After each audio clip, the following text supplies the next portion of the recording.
Hello, hello. Welcome. Happy Friday evening, everybody. This is Friday. It's Friday. It's Saturday the 11th. It feels like Friday the 13th because if things could go wrong, they're going to go wrong. I just realized that my laptop's not plugged in. The battery's almost dying. I reached over to plug it in and I knocked over the wonderful art reveal that we have tonight. It's safe. It's safe. Don't worry. But it's down right now. So let's see, visual effects. Why does this say blur? We don't need it blurred. I'm blurring the microphone in the background. Let's change that. It's not a great background, but it's better than a blur right now. So happy Saturday. Happy Saturday night. It's 8 o'clock Pacific, 11 o'clock Eastern, and we have a special guest tonight. This long overdue conversation with a friend of mine from Lafayette, Indiana, who has her own YouTube channel. I'll put that up here in chat in a little bit. Trace is here. Deborah's here. Hey, everybody. Thank you for stopping in. And we're going to have a fascinating conversation about something, a condition that I didn't even know about until Sarah was diagnosed with it. And a lot of people don't know about it. And I'm sure it's widely misunderstood. And I would guess even probably doctors misunderstand it quite a bit. But without further ado, everybody please welcome my friend and artist. Hey everyone. Sarah, welcome in. Looks like you got a lot of sun. I have been getting sun, yeah. more than the average spring and summer for me. Yeah. I'm apparently allergic to sun, so anyways, I've just burned to a crisp. So anywho, welcome everyone. I'm Sarah Trueb, and I have functional neurological disorder. So we're gonna just talk a little bit about that. Joe, do you have any questions? Well, I think a good place to start with this is, when did you first learn about it, and when did you first learn that it was affecting you? Okay. Way back 3 years, exactly 3 years and a week ago, I fell. I did face plant on the sidewalk. I was trying to go and pay bills and kind of do the old school marketing with my new business. I had just like evolved in resilience and dealt with PTSD. And so I'd been homeless and dealt with that. And I just got a new apartment. And I'd been in there for about 6 months, 8 months, somewhere around there, almost a year, actually.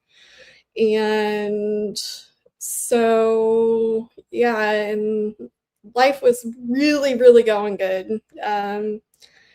Getting back into my career in medical massage therapy. I'd been in that for about 20 years. And what else? I'd been trying jujitsu, trying to, get over the hump with the PTSD, going back to school, trying different things to deal with the PTSD. Well, that fall, what that does to your brain is releases all the chemicals in your brain.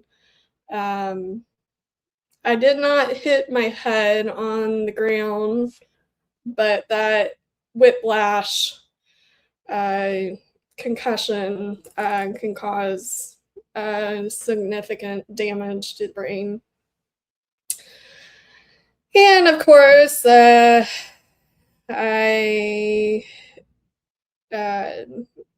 didn't call the ambulance. I had somebody, like 3 people pass me, didn't even bother to, are you okay? Like, do you need help? I'm laying there for like 15 minutes trying to get my brain wrapped around what just happened. I wasn't distracted or anything like that. Just beelining, trying to pay my bills and go to the bank and do my thing for the first of the month, and just being an adult. Being an adult, I don't care for it anymore. No, being an adult sucks. Adulting sucks. Like, I think all of us could do merch that just says adulting sucks, and we'd probably be Yeah, millionaires. So, so I did go to the chiropractor that was across the street, and they were busy, too busy to get me in and just kind of check and get me into the emergency room or whatever. Anyways, so I drove myself to the emergency or urgent care or whatever, and neither, you would think, me being a medical massage therapist, I would know what to do in these incidences, but I didn't think too much about having a concussion. Neither did the doctor. I kind of sort of got a referral for ortho to just check my knees, because I'm like, my knees needed to be checked anyways. And so went home, and 2 months later, I can see this downward spiral, and my cognitive and PTSD, I thought it was PTSD related. Still tried to go work out and exercise and do jiu-jitsu and stuff like that. So I was not doing myself justice with my brain, getting all beat up and, slamming the floor and doing all these, moves in jiu-jitsu. So getting my head slammed, knocking on the floor. Anyways, so it was like a week after my birthday, which is coming up. I'm kind of somewhat celebrating 3 years of, dealing with this malarkey BS. So I'm like, something is terribly wrong. I'm crying all the time. I'm not sleeping. The pain is just getting out of hand. And I've dealt with people that have had pain that has elevated to psychosis and, and have turned out to suicidal ideation. And that's kind of hard to talk about, but that's why I'm here, is to talk about the story. So I'm crying and I'm at my office. I'm like, I can't do this. Something's totally off. I'm getting that ideation in my brain. I'm kind of scared. I don't have the cognition to call 911. And little did I know that the therapist that I had seen before, probably about a year ago, prior to all this, her daughter, it was 5 years old, and she was like, well, my mommy helps, people with when they're sad or whatever. So that innocence got me to, okay, I need help. Little did I know that her mommy treated me before and decided not to call 911. Not, I mean, yes, she had children with her, and I'd rather you take care of your children, and get them situated and then figure out from there. Um, No call I later, no apology, nothing. So here I am, my mind is crazy. I'm crying, hysterical. And I drove myself to a hospital that was closer, a psych hospital that was closer than the actual emergency room. I should have gone to the emergency room and I should have called 911. I should have called 911, but I had my brain was not functional. And so I stood there, I get there. Luckily, I didn't kill anybody in the process of driving myself, which that, you know, makes me frustrated. I can't go back and, so I stood there for 20 minutes or so. Their phone, it doesn't work outside. They had a little emergency phone if the clinic was closed for some odd lockdown for some odd reason. And you would think a mental hospital would be open 24/7,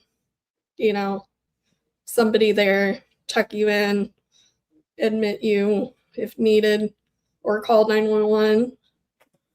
I stood there for 20 minutes until somebody finally walked past the door. Oh, okay. And then I had to sit there for, I don't know how long. Usually it takes forever to get admitted and insurance to cover whatever treatment. So, yeah. And then I got admitted and I spent 45 minutes with the nurse that I was like, I need medication. I need to take my medication that I'd been on. I'd been on Vraylar for about 3-4 months prior to, and little did I know that I was allergic to that. And so, yeah,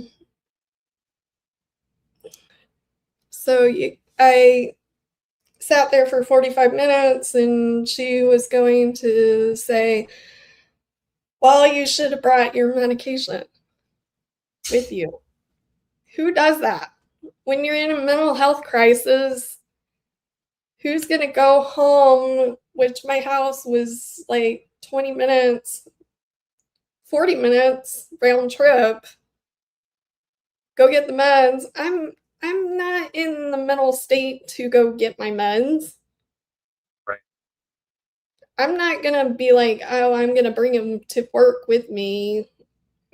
No, you're gonna play safe and whatever.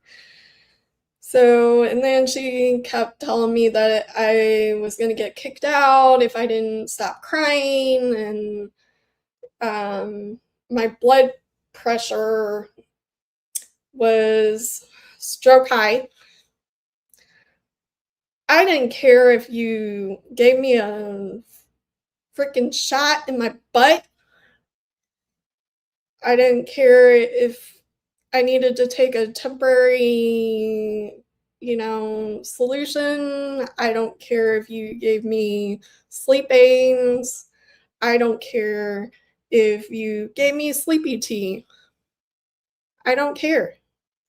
Give me something. Intervention is important right now. One, we need to get my blood pressure back to a state so I don't have a stroke, an actual stroke. So 45 minutes, you're gonna wake up patients, and I finally was like, I'm gonna pray to God that I wake up when they do the lab work and hope that I don't have a stroke. And again, I did not have the mental state to get up and go call 911. Right. So looking back on it now, do you feel like she was victim blaming and maybe treating you like a hypochondriac or a mental patient? Yeah. Like not trying to find a solution for you, trying to keep her area quiet. It was abuse. It was neglect, unethical treatment. She could have saved this whole situation. She could have intervened, and had doctors intervene. So there's that. So I get woken up. Thankfully, my roommate was a drug addict that needed some rehab and was sedated herself, which we'll touch on that probably at a later date. We'll probably make this a kind of a series, because this is quite long. Long 3 years in a short amount of time. So eventually, how did you find out what you were dealing with FND? Because it seems like such an elusive type of condition, disorder, that it would be hard to diagnose. Yeah. I think it's misdiagnosis. The more I learn about protracted withdrawal and benzo withdrawal and stuff like that too. But I'm wanting to advocate for other FNDers who might be misguided and misdiagnosed with this too. And doctors can't tell the difference between FND and protracted withdrawal. But again, that's a later, as we progress. So it was, I had an experience where one of the patients who was causing a scene had two patients, not me yet anyways, one coded, and then another patient who had PTSD had to go to the emergency room, and she was going around to each of the doors and slamming them. They failed to even give her a shot in her butt. And even the EMT, thankfully, I surrounded myself with an EMT and a firefighter. They were my angels throughout this whole 3 days at least. So they helped me quite a bit. And so the EMT was like, they need to give her a shot. We would have given her a shot in 2 seconds in her ass. So she was slamming those, and then she was 16, but she was not able to smoke with the rest of us. So she lost her privileges outside. Well, then she came in, stormed, and slammed one of the doors to the break room, sun room, or whatever, exercise room, that they don't have exercise equipment anymore in psychiatric hospitals anymore. So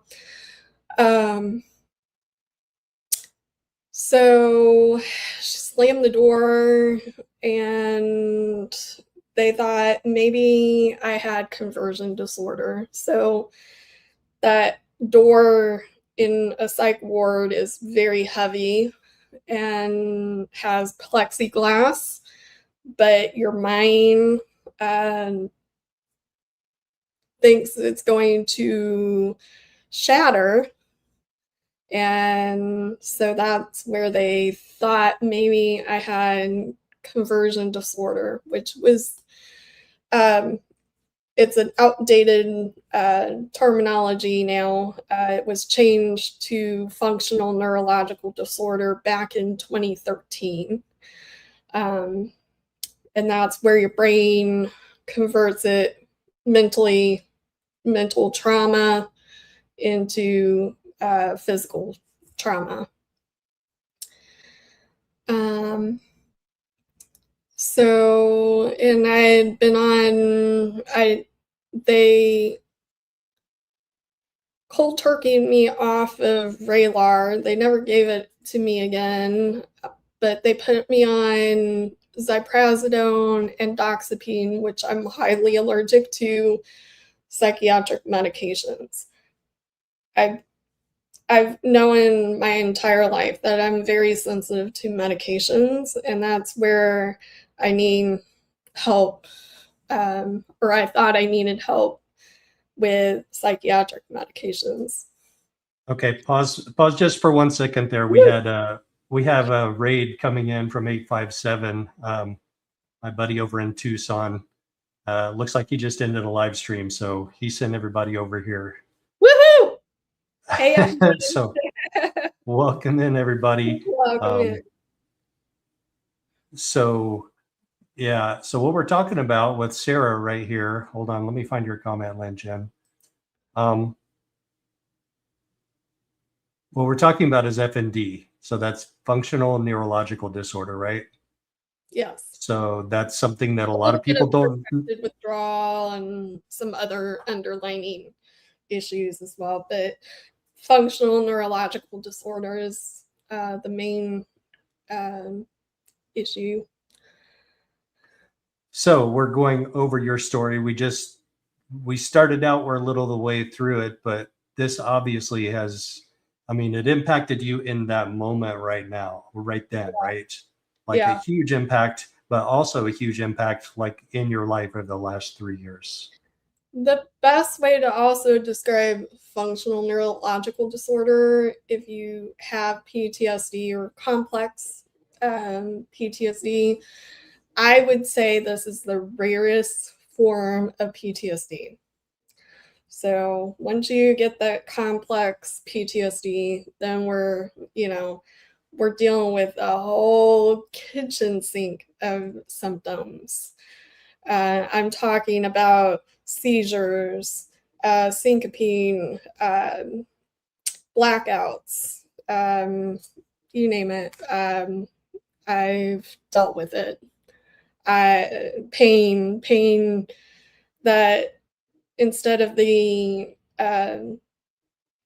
0 to 10 pain scale, I use the McGill pain scale, which involves more of the emotional and trauma and all that. So, and that is also what people with CRPS, which is a complex regional pain syndrome, uses. So, yes, Bell palsy, that's day 3 is when shit hit the fan. I'm sitting there with my buddies, newfound buddies, the firefighter and the EMT, my little angels out there. I'm trying to watch TV, but I'm so with the medication anyways. Now I had I felt like I bit my tongue overnight, and they were going to up my dose. I declined that because, and then another doctor saw me and he was like, "Do you want to up it or whatever?" And he kind of laughed at me when I said, I need a micro dose of this medication. Can we cut it? Because I'm already feeling the impact of it. And he laughed at me. He was already working on another patient's insurance or whatever clinic notes, and he seemed very distracted. The visit was like 2 minutes flat, and I'm like, I'm not dealing with you. I'll see the other practitioner when she's back on Monday. We're not gonna mess around with this. So somebody else in the medical field who could have Yeah. intervened, who Yes. wanted nothing to do with you, who didn't basically want to even do his job. Yeah. It was just like, hi, you're, he laughed at me because I said, I am hypersensitive to medication. I need a microdose. And he also told me that we don't do that, and you're an adult. So basically put your granny panties on and deal with it. So, and Thank you, Coco the Love. functional neurological disorder is hard to diagnose, but and it's not seriously taken seriously. Anyways, I'm gonna close that to private chat. So he could have said this isn't, and what's interesting is I had been at this hospital prior a couple times for, because I thought I needed to be on medication for my PTSD. Well, the first visit that I've ever done at this hospital, they recommended me to do a genetic test for psychiatric allergies. And they failed to even look at that. You would So think they did the test and they didn't examine the results. History at, Wow. and they played games with me at the end. I will never enter another psychiatric hospital. If I do, it's to advocate for people out there against psychiatric harm. So Wants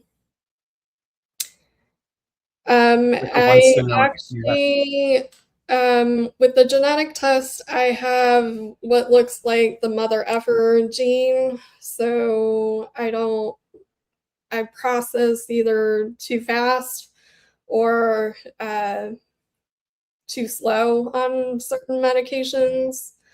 I don't metabolize very well. And with that, I have to take another pill to help with that. And you can learn a lot more when you visit my YouTube channel. I need to get back to doing this on a weekly basis. I'd been taking care of some family members, some littles, so I'd been kind of distracted with that because a lot of my brain, I can't handle much, either mentally or both, or physically. So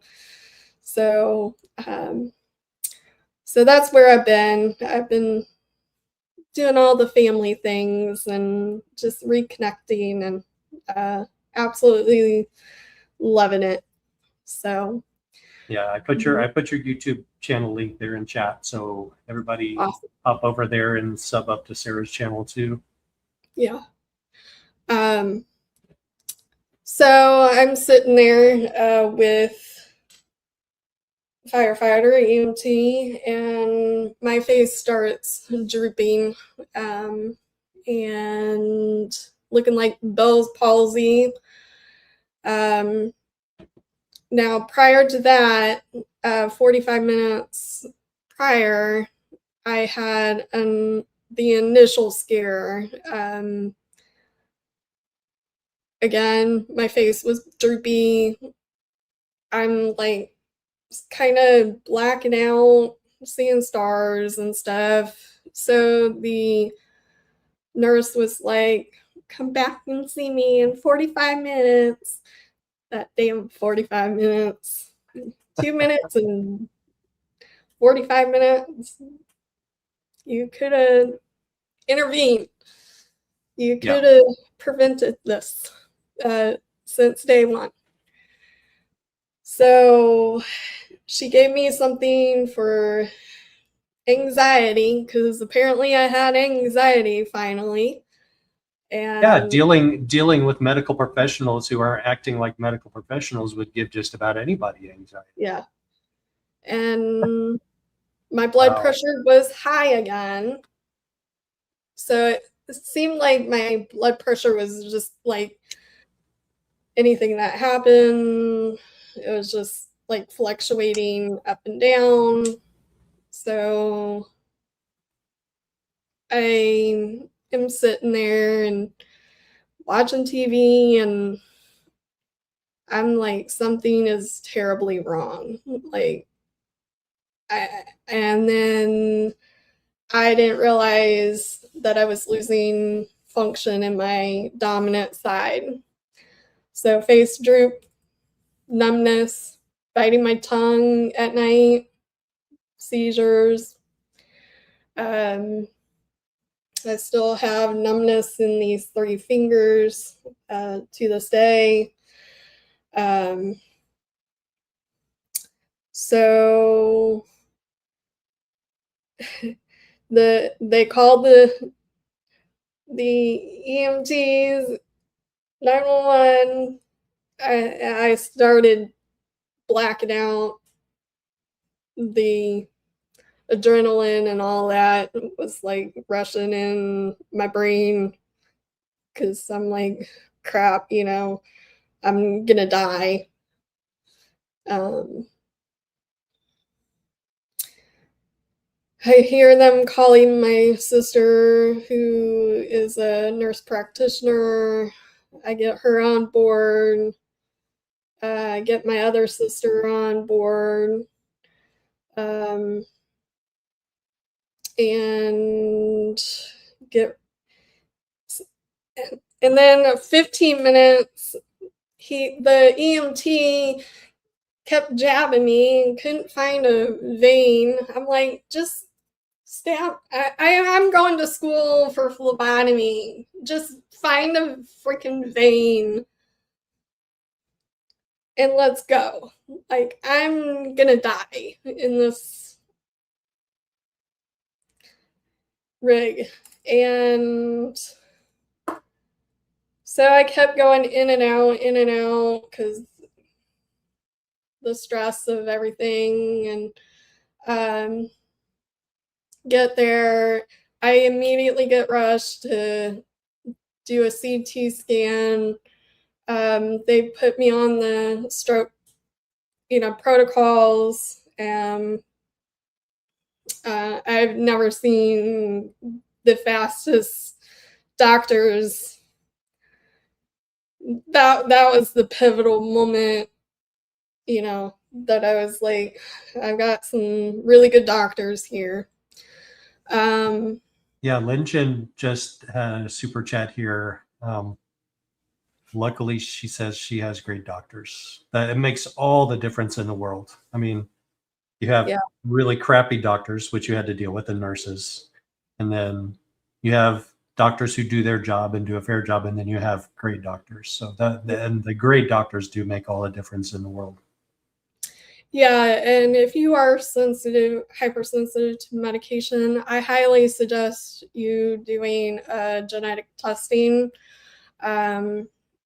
Now, I had kind of a hiccup with Gen DX with insurance and stuff, so I'm going to do that again here shortly with Sequence and try that. I met somebody, my Uber driver, last week. Had FND, and Oh, wow. that was kind of a crazy moment, so I'm gonna try to get her on my channel. And so, yeah, so I'm sitting there, and unfortunately, this hospital did not have any beds, and transfers me 3 hours away from home. And so I'm away from family, friends, support, 3 hours, dealing with this all on my own. Luckily, my best friend, who passed away 3 years ago, or 2 years ago, sorry, she sent somebody. She had cancer, couldn't drive. I was like, don't worry about it. I'd rather you safe and off the road. But sent her aunt and her best friend, who was a pastor, and brought me, a sock puppet, a little purple monkey that would hang on your bed. And he had a purpose in my whole therapy and prevention. Okay. My hand started getting rigid and contracted pretty fast because of the paralysis. And the OT, I was like, I need an arm sling, and I need a hand splint, and I need a leg brace. I'm a medical massage therapist. I want to save. These are my life. I need to save these, my strength and these. And I fought that for 3 weeks. I'm like, I need to get up. I need to move. I need to prevention, and he told me that the hand splint and the arm sling, they don't provide those. At a hospital, rehab hospital, Wow. they give me what's called an AFO, which is a leg brace. Hold on. Let me reinterpret what he said. We don't provide those to people who don't have insurance, because insurance will pay us lots of money for those, but non-insurance pay. I take it you didn't have insurance at the time? I did. You did? I and did. They didn't have a sling and a brace for you? Yeah. That's nuts. I also had a nurse, female nurse, hit on me while I was naked. And yeah, I dealt with that too. Oh my. And I've tried, to get legal aid, and I unfortunately couldn't because the hospitals are always full of money, and yeah, your word Right. against theirs. So They have a lot more money to hire a lot more lawyers. yeah. So Flickr. So you're touching Flickr here. Yeah. Yeah. So Yeah, I'm sorry. this is an important conversation, though. A lot of people don't know about. Let me put a disclaimer. If this is too much for you, watch it at your own pace. Don't,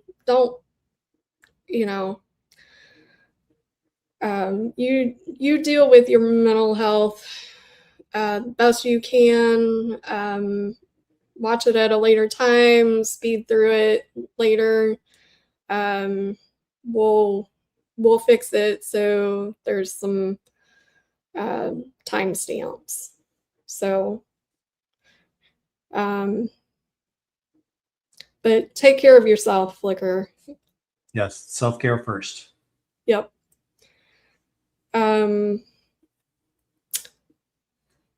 Yeah, so where was I?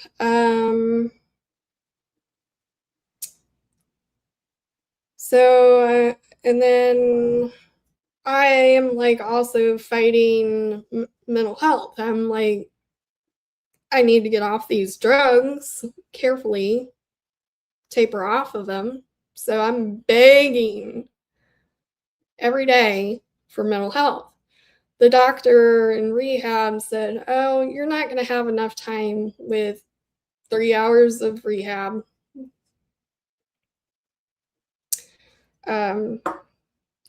We'll send you a chaplain who is not going to document, if I'm having ideations or psychosis or mania because of the meds." I'm spinning, but I'm paralyzed. My part of my body is paralyzed. Later down the line, I'm learning that I'm having mental akathisia. I'm wanting to run, every day, but I can't because bed sensors are on.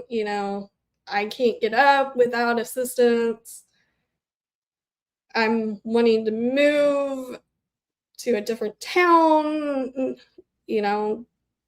bipolar. Now, this is chemical bipolar. And when I don't think these mental health issues really exist unless you are on these chemical imbalancing drugs. If you met me 3 years ago, I couldn't sit still. I still can't sit still. But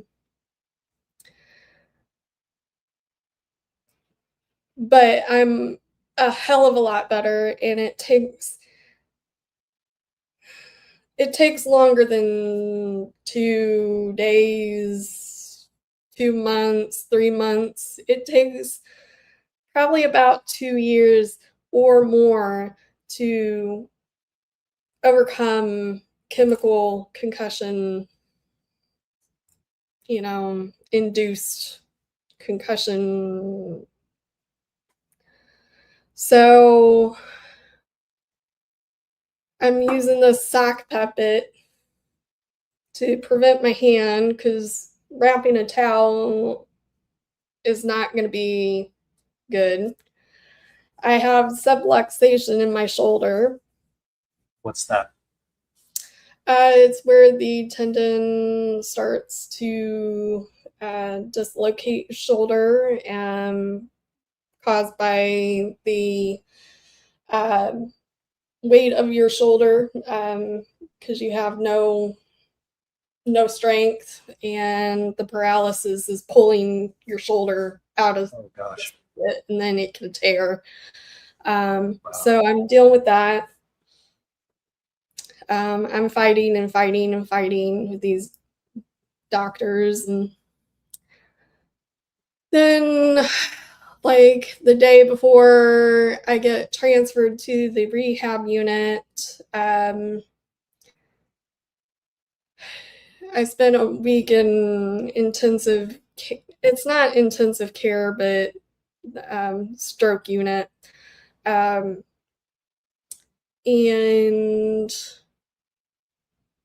they gave me medication through an IV. I have no recollection of talking to the doctor about this medication. There's no record of it. I've gotten my health history documents for that 3 weeks.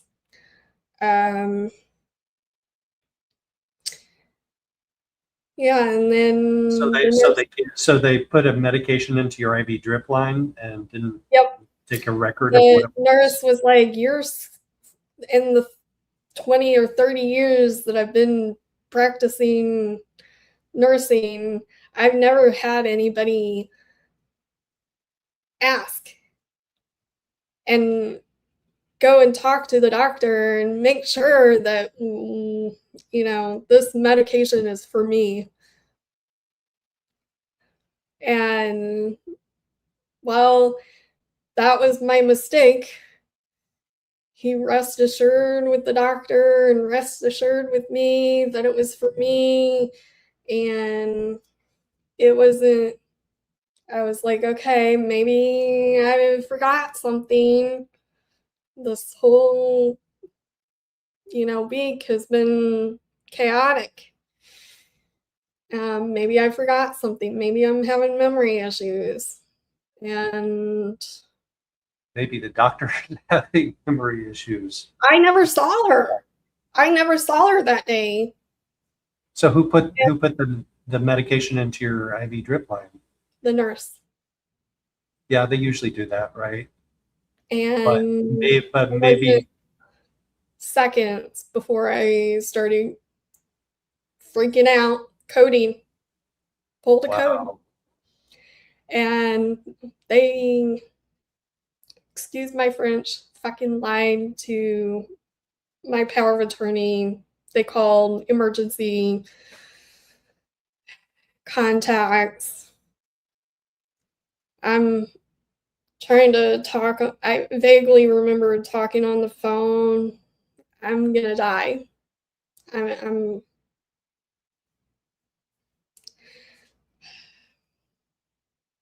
I thought I was gonna die. My eyes are rolling in the back of my head, seizing. I'm seeing my grandfather in this whole process. He's like, "Baby girl, you're not done. You're not done. You're gonna kick ass." And he vanished. Yeah. I assume he was talking and to you. I fought, and I fought. Huh? I assume he was talking to you from the other side. Yes. I have some more amazing stories about a dragonfly.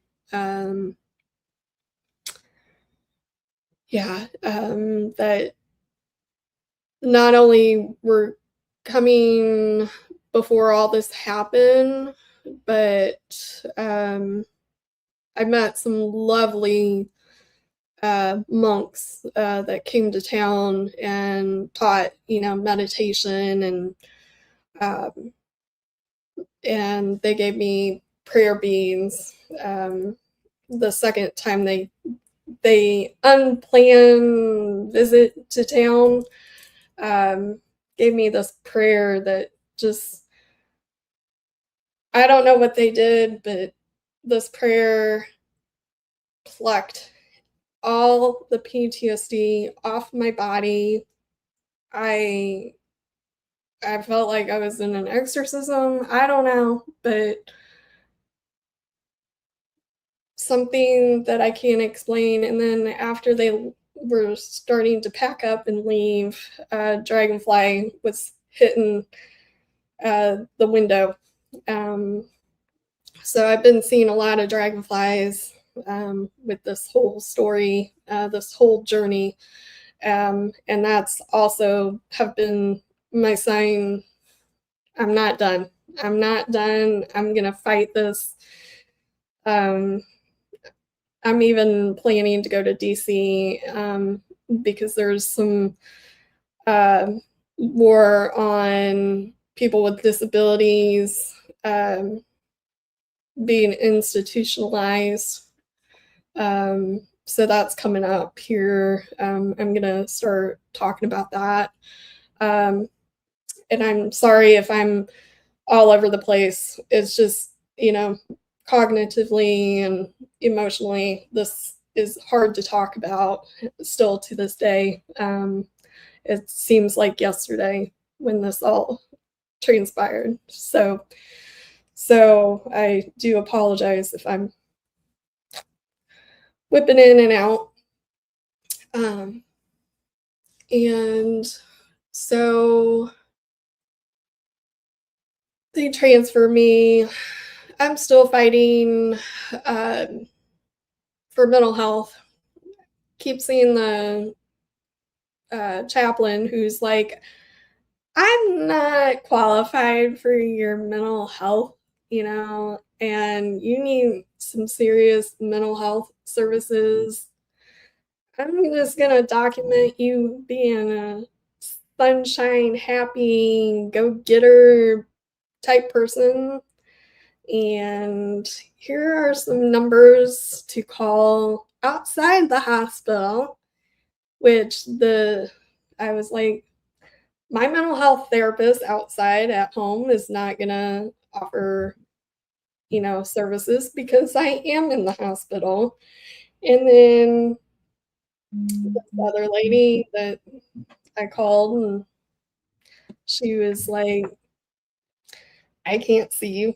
You're too complex with PTSD and you got a lot going on.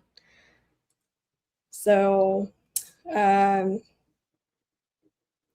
they gave me an AFO for a souvenir, and the doctor, they didn't really give me the diagnosis for conversion disorder until discharge. They didn't consult with me on what could be possibly going on. I thought, I've had the works of MRI, CT scan, lab work.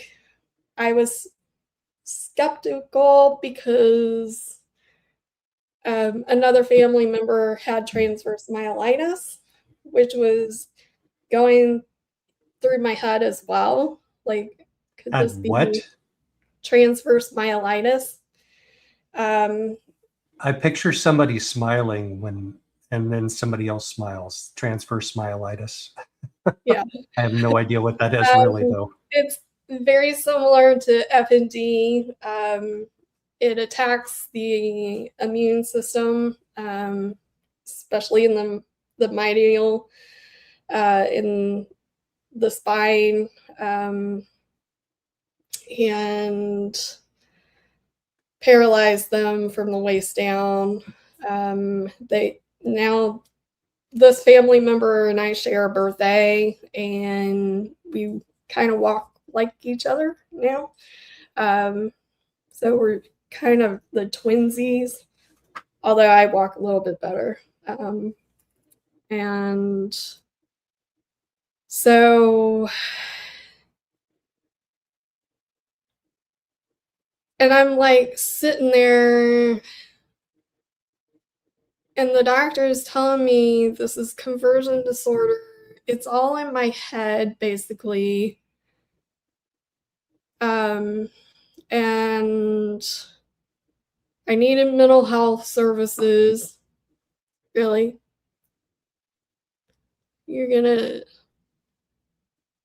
I shouldn't have let them discharge me. I should have had them do a spinal tap. I Right. should have had them do a PET scan, genetic tests. I should have had them do more. And so, yeah. Thanks, Jeannie. Yep.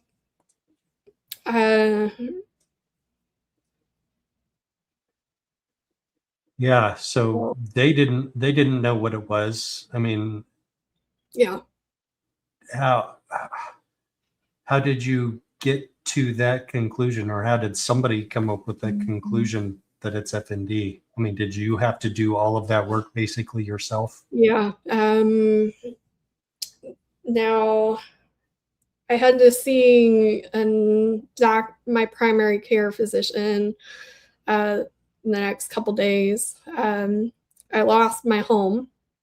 I had worked so hard. I worked probably about 3 to 4, maybe up to 6 different side hustles and I should have saved those pair of shoes. They were awful.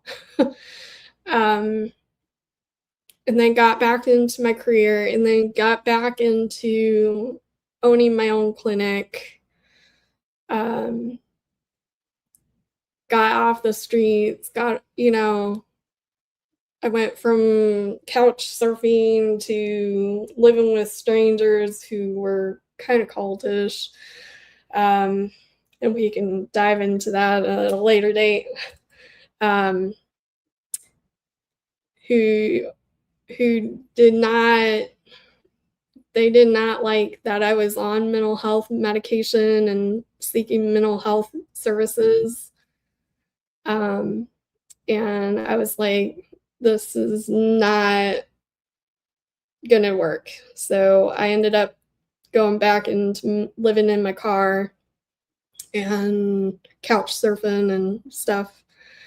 And so, yeah, I've been through the ringer, and so I lost my home. I'd probably been there for about a good 6 months. Life was going good, and then the practitioner had a personal emergency or medical emergency in the doctor's office. I don't know. Anyways, I got switched last minute without my consent. I was like, okay, I guess I'll, see this other practitioner. I know only through the grapevines of my own patients that they're probably pretty good. I was a mess. I was at a homeless shelter. I got dropped off.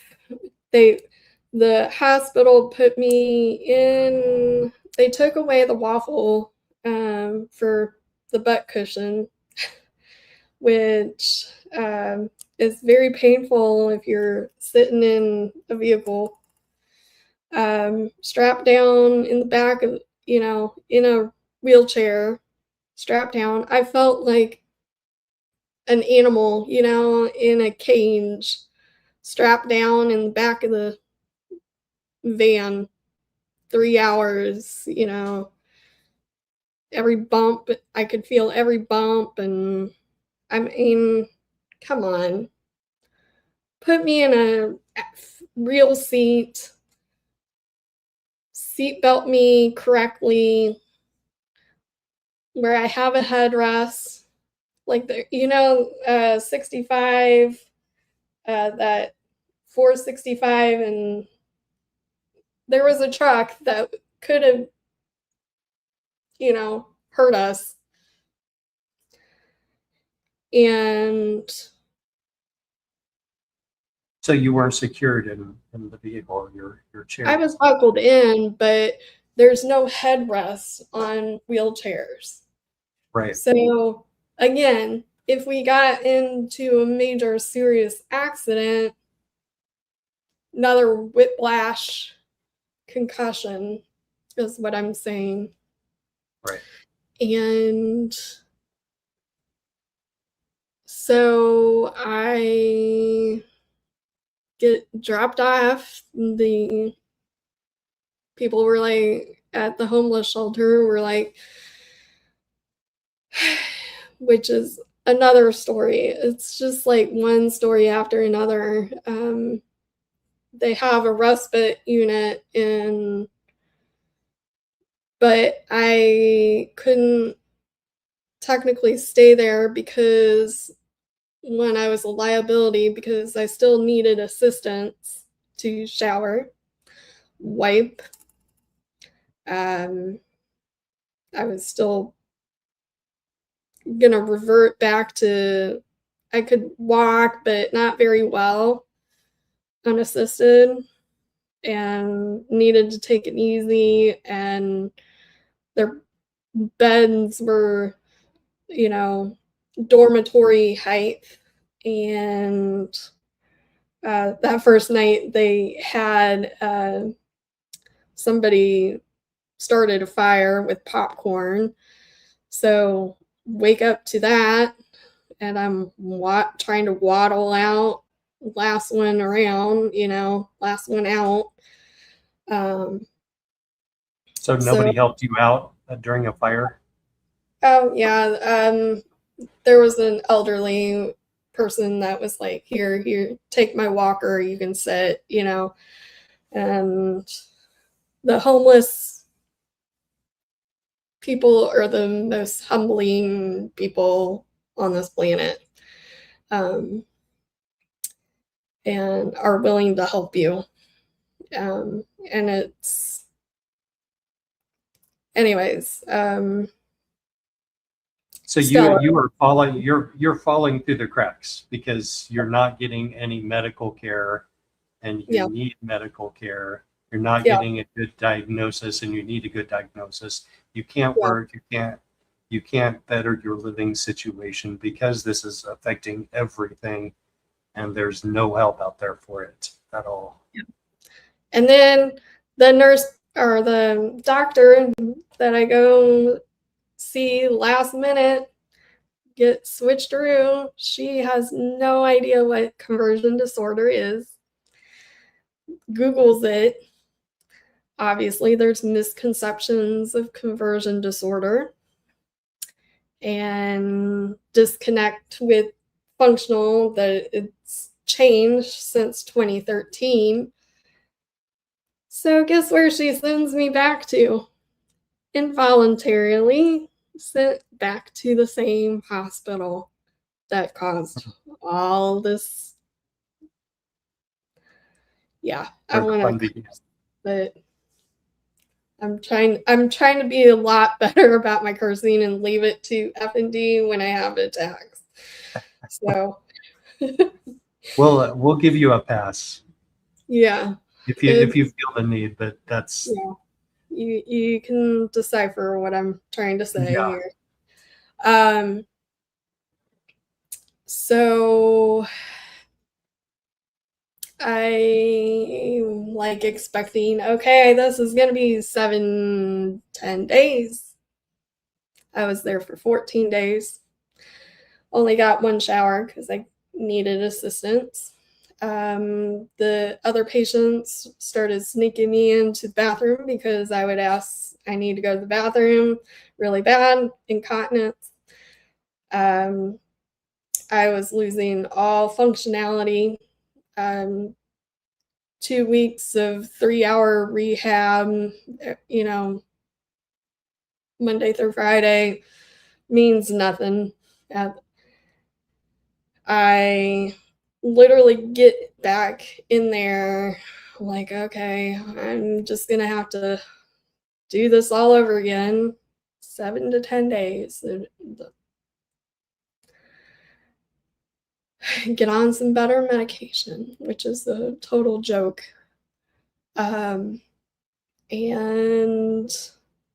that turned to be a 14-day hold. I think it was going to be longer. Tried this and that, and can you do this? And then I was given Topamax for weight management. I never knew that it could be used for weight management. I'm thinking migraines, seizures. Even though you're not a neurologist and you're practicing through telehealth for 14 days, I'm going to be very skeptical about this whole visit. Whole visit was Of all of the things, that you had going on, they wanted to give you something for weight management. Yeah, because they were scared about Cymbalta and Latuda. Was either one of those was going to cause me to gain weight. Right. But was that something that you asked for, was help with weight management? I'm a little fluffy, and I could lose a little bit of weight. So Right, but did you ask for it? Was it no, at your request? not really. I mean, I'm borderline too fluffy, where it's like concerning. So I was like, I'll try it. I'll try it if it's gonna help me. I'll try it, but I'm very skeptic. Yeah, and it So just seems like they could focus on a lot of other things, or one particular other thing that they maybe could spend their time on. yeah, that turned into, okay, I don't like this. One day, seizures, where I'm falling, grand mal type seizures on the floor, 20 minutes after taking this. And then, okay, maybe this was just a fluke, reaction. I told the nurse in the window, who was a travel nurse, which I should have said, I want to talk to a nurse that actually works here and is not a travel nurse, and then wait until Monday to, try it again, or just skip out of it. And I'm not very cognitively sound. I'm blunted, and from all the medication, So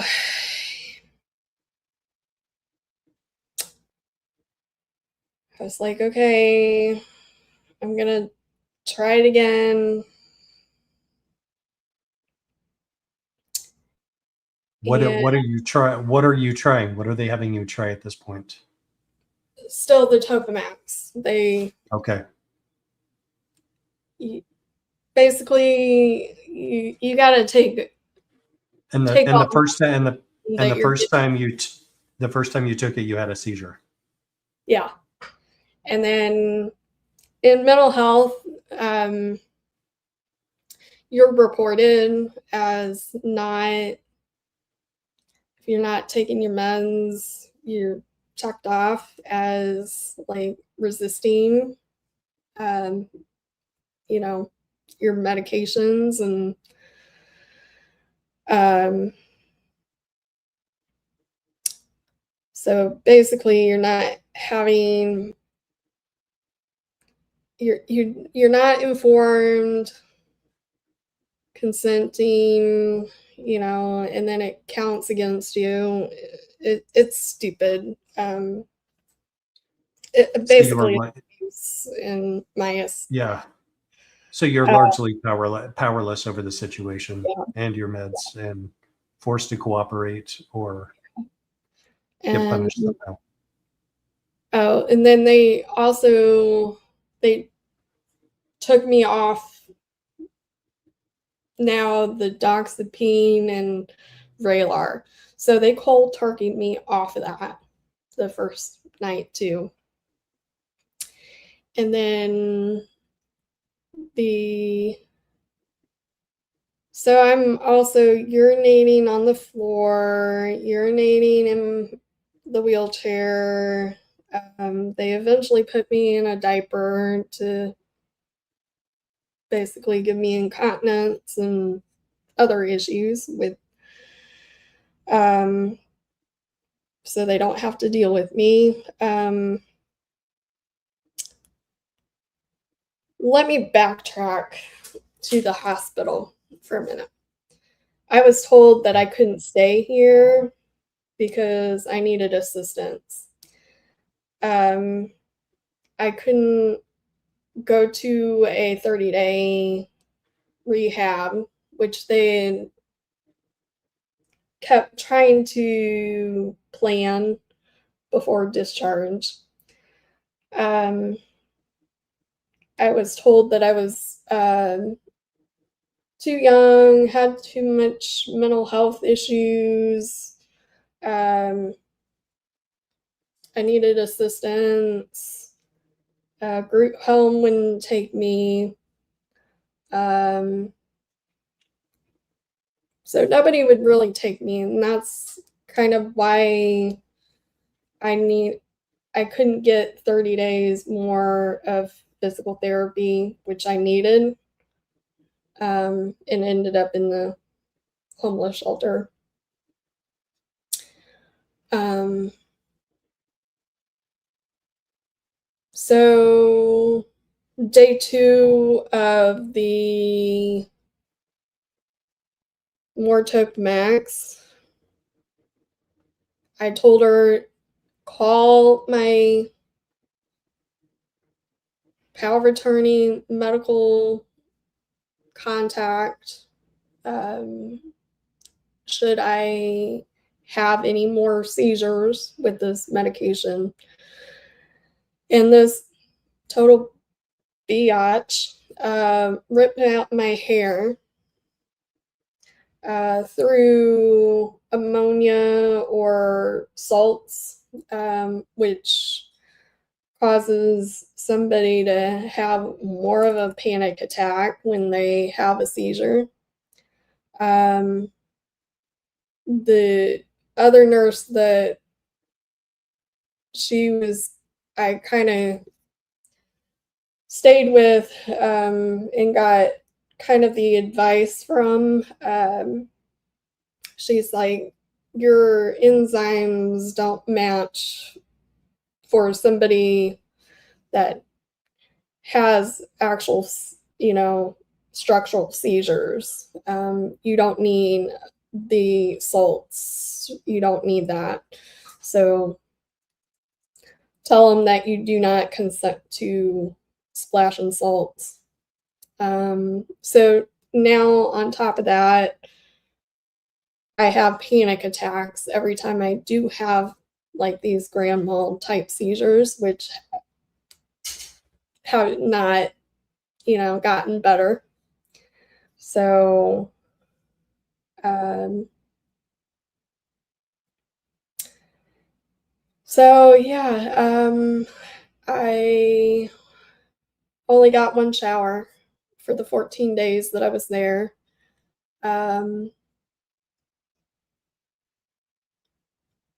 They gave me it a third day, but I could barely take medication without. I didn't even know sometimes what it was or how to take it or how to drink water by this time. Um, I would like look at the pill and be like confused. They gave me medication that there's no record of it. I questioned the doctor. I was like, they gave me a yellow pill. I don't know what it was. And of course, he was like, are you hallucinating? No. They started playing games that I was able to transfer into my wheelchair with assistance. They kept putting the ambulatory equipment, the wheelchair or the walker, out of my distance to encourage me to supposedly walk again. I could not. I lost all function again on the side. Needed assistance to go to the bathroom. At the beginning, I could crawl and scoot my butt to the bathroom, but I wasn't able to do that at the end. Kept falling, try to call, pull the, and there was like absolutely no call button by the bed. So I would tell the nurses, if you see the light over my bed, that indicates I need to go to the bathroom. Otherwise, I'm going to pee on the towel on the floor. There's no handrails on the bed, so that was a pain in the butt. And then the nurses and other staff would yell at the patients, oh, she's, not, she needs assistance. And I thought that was very uncalled for. And making fun of me or bringing my food because, I had had seizures for 3 days. And so they wouldn't let me go to the cafeteria with the others or outside. A person needs outside time. A person needs air, fresh air, or smoky air. In most psych wards, it's smoky because everybody smokes. So I've probably been outside for a month, probably about 3 times, maybe more. Yeah, 3 months. I was deprived of going outside. So then comes discharge, and I couldn't function. I didn't want to burden my family because I was having sensory issues by then. I needed assistance, somebody to help me to the bathroom now. their, their home was, out in the country, or, in a bigger city, or they were too elderly to, I was just factoring all these things in. And I wanted to like try to live independently, but have somebody there,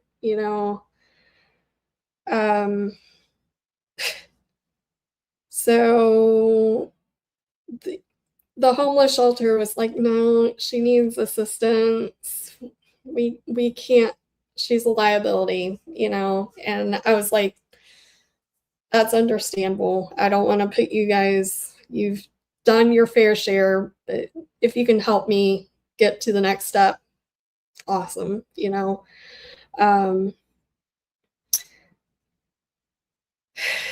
So discharge, the nurse was like,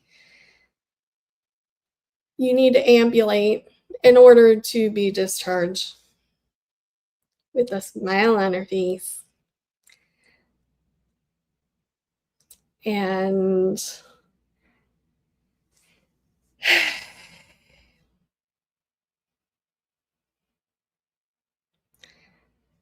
it was sprung on me.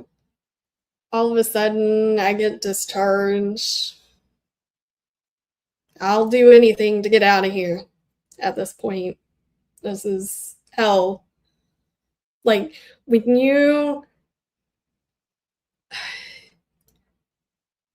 in a psych ward for so long, your brain does something, especially when you see people going in and getting discharged, and then they come back, and and then they get discharged, and so you feel like you're in purgatory. So it really messed up my brain. So I wanted to get out of there. I didn't care. There were times where I was like, I'm going to call an attorney, I'm going to call 911, but I still had no common sense at this point, because all these chemicals in my brain mess you up. So that nurse was like, you're going to have to walk from the unit to the van that's discharging you.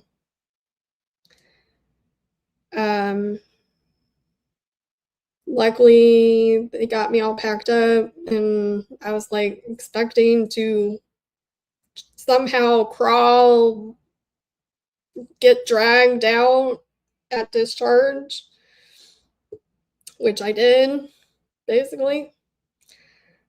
So luckily they carted me, because they wanted to look good on the cameras, to the entrance. And then they were like, well, now you're going to have to walk from the entrance to the van.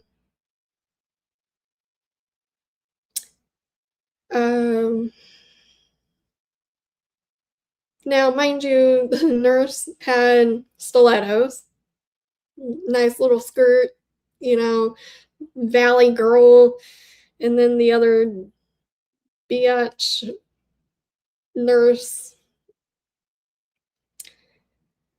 on one side, valley girl on the other.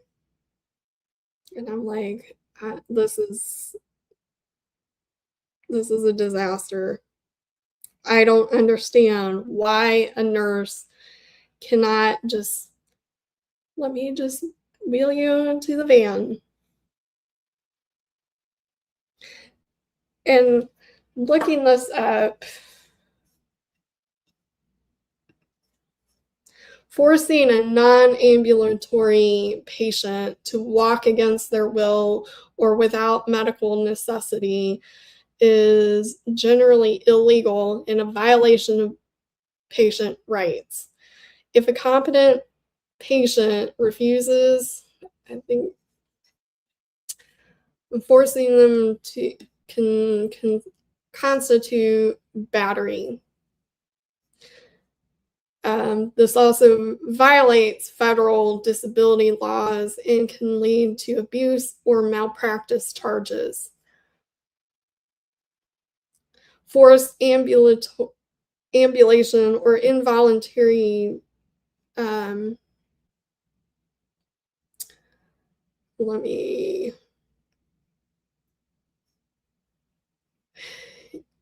if the patient lacks the capacity to make medical decisions, severe brain injury or sedation, I'm going to add in there paralysis.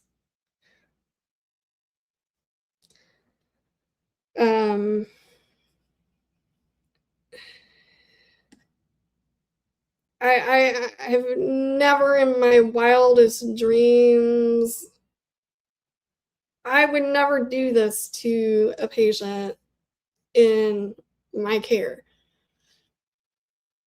Yep. So we're huffing and puffing. It seems sadistic. Like it really seems sadistic. I'm huffing and puffing, and I'm worried about my shoulder, injury.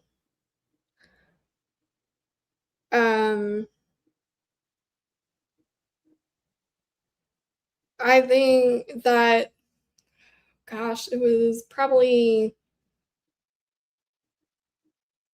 if you look at a hospital entrance to the van, I don't know how many feet it would have been.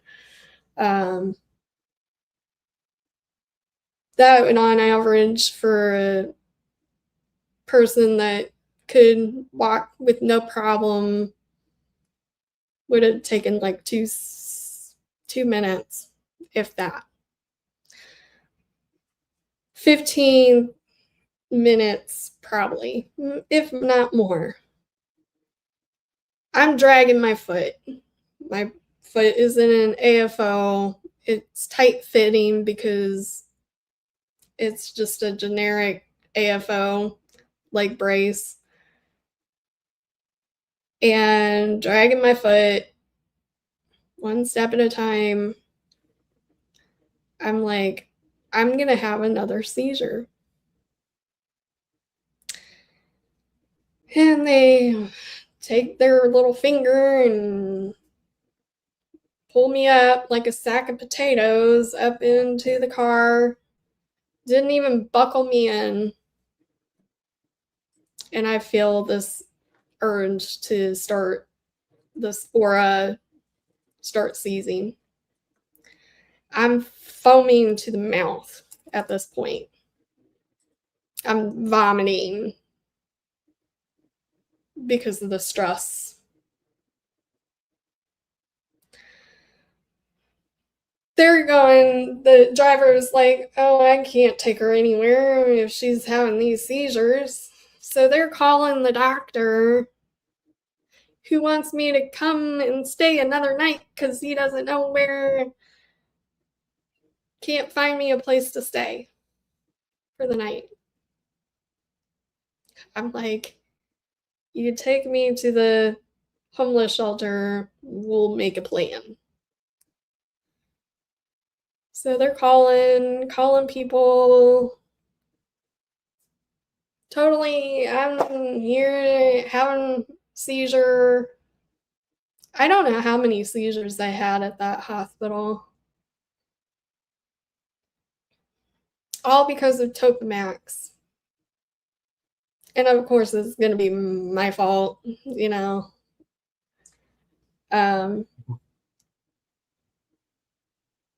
Which they basically forced you to take. Yeah. You didn't have a choice. And they were like, well, you're resistant to mental health medications. So there's not much that we can do. We can hold you for... They literally made me feel like I was going to be medically kidnapped. They were going to have me come back for another night to figure out what to do, and they were going to get legal justification to keep me longer. And then, you know what they were going to do? What his recommendations were? ECT and ketamine. I will give him the credit for the thought process, because somebody else, another practitioner, thought ketamine might help me with, pain. And I was on this binge during this whole 3-month process watching the Maya case. And Celine Dion was also going through stiff person syndrome, which is very similar. And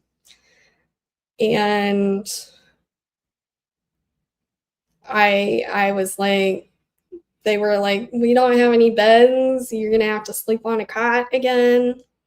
That was like the first night that I got admitted. I had to sleep on a stupid cot on the floor with 2 other.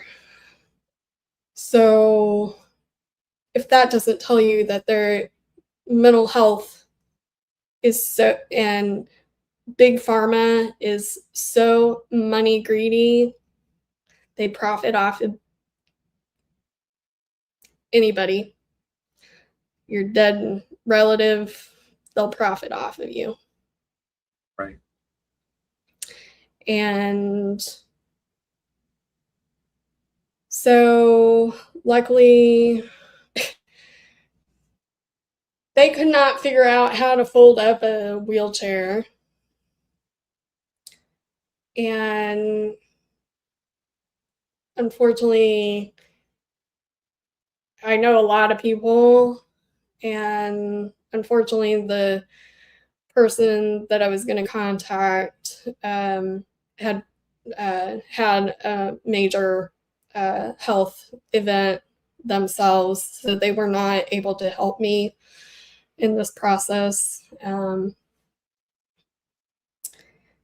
And so, yeah, and they took me, and they were waiting to see these damn people at the homeless shelter. They had a good little chat while I had another seizure, because I needed to ambulate into the homeless shelter, which luckily the homeless shelter personnel was like, this is dumb. She needs a wheelchair. And we're going to give you a little chat before you leave her with us. So luckily we went to the respite unit, made a plan. I went back to the hospital for 3 more days. Anything else on the psychiatric hospital? I don't think so. There might be little tidbits. Definitely go check out my channel. And after 3 years. So now I'm in kind of the space of, I'm in FND. So I'm advocating for that. I'm also advocating for disabilities. I'm actually in multiple different spaces. And then protracted benzo withdrawal. Because I've learned a lot that these medications, and with being allergic to 42 medications out of 65, and there's only 2 medications, well, 3. I was taking 2 of them out of the 3 that I remotely know about, are safe for me to take. I have weaned myself off of everything, and I'm much happier. I do not need those in my system. I have made a lot of progress, and that's where I think a lot of these medications cause a lot of this story to happen. And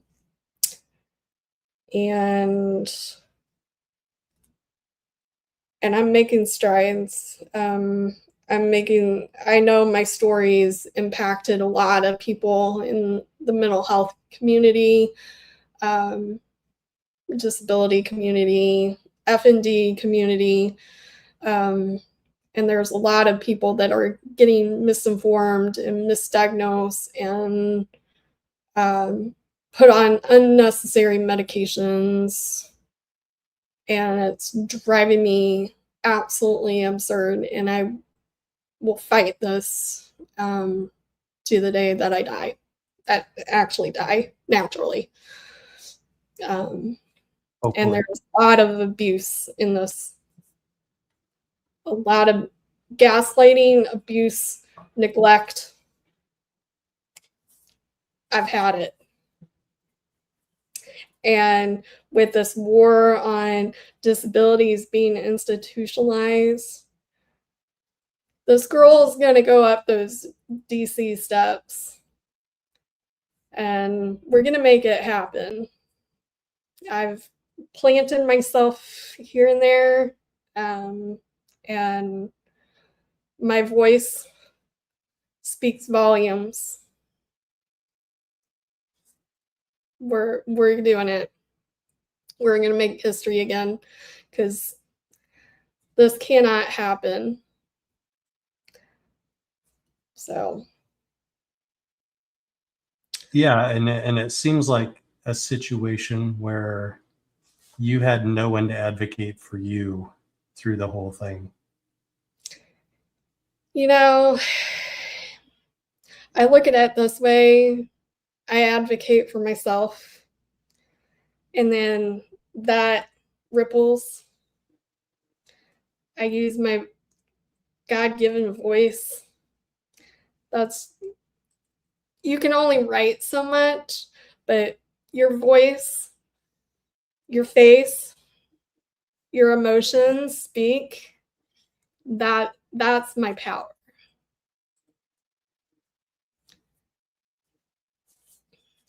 And I will be damned if anybody ever does this ever again to me.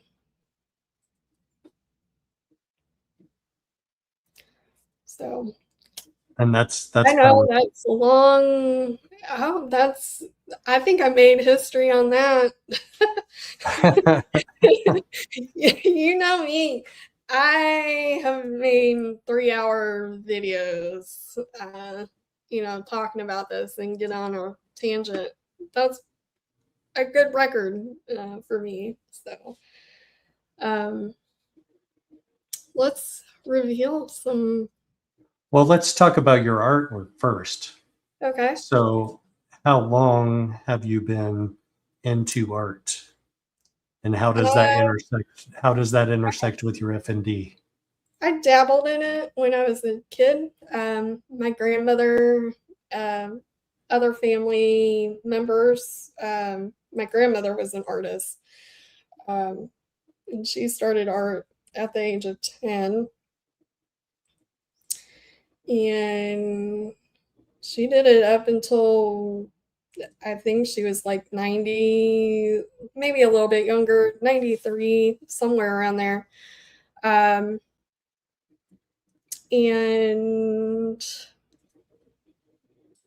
so I had her, my mom, my brother, my cousins. My cousins have written kids' books.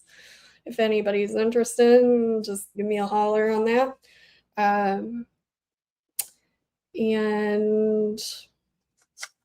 anybody else? Oh, and then I had a very, very awesome high school teacher, art teacher, who just really inspired me in high school.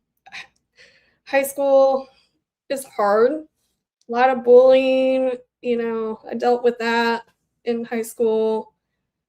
So I would hide at the art room a lot. It was my safe haven. I won a couple awards. I was really active in I think it was called the Jubilee Art Award ceremony auction thing, where I I kind of was runner up to win a scholarship to the Art Institute, but I decided to go pursue medical massage therapy because I didn't want to be the starving artist that I am now today. And so I did that for about 20 years, medical massage therapy, wide variety of specialized training in that. I kind of dabbled in art, but it was just like I didn't really have time owning your own business, you know.